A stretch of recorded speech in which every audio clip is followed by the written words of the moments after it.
Someone asked me if I could talk about Ashton Kutcher, and I'm like, why, yes, we can.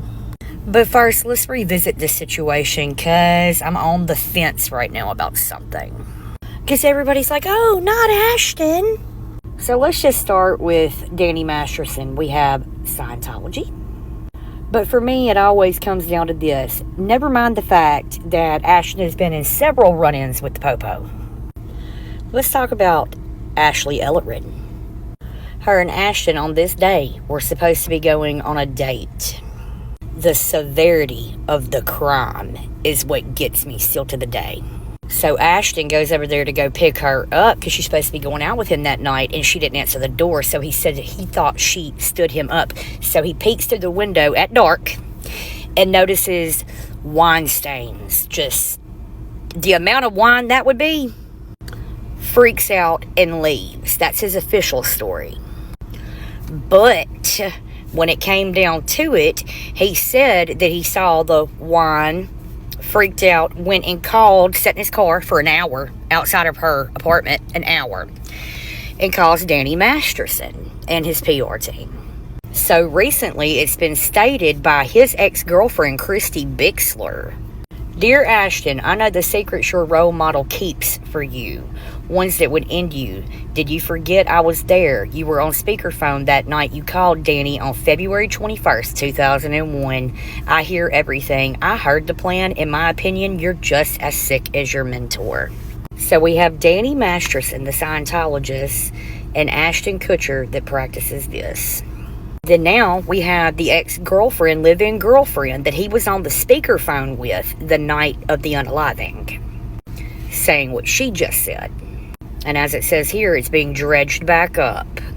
Because they apparently didn't like the letters that Ashton and Mila wrote for him over his case. Talk about controlled opposition.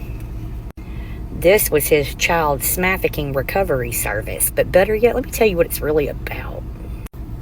It was only about facial recognition software. The guy that they had in prison, or still do have in prison, Michael Gargiulo, still maintains his innocence to this day over Ashley Ellerin. 2 masks, and he still maintained his innocence today, telling the judge, I'm innocent. I've been framed by tunnel vision detectives. That's an exact quote.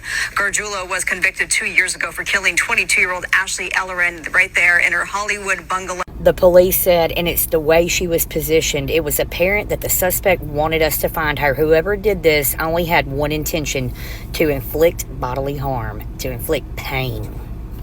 He also has a degree in biochemical engineering.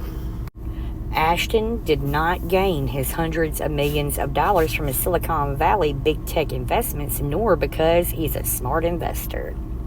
Building up more than 8 million followers, but now he's hanging up his iPhone after that embarrassing mistake we've been telling you about.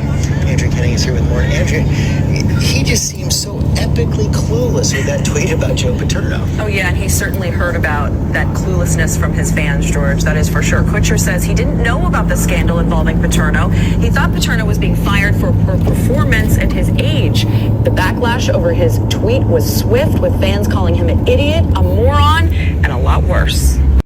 And much, much more.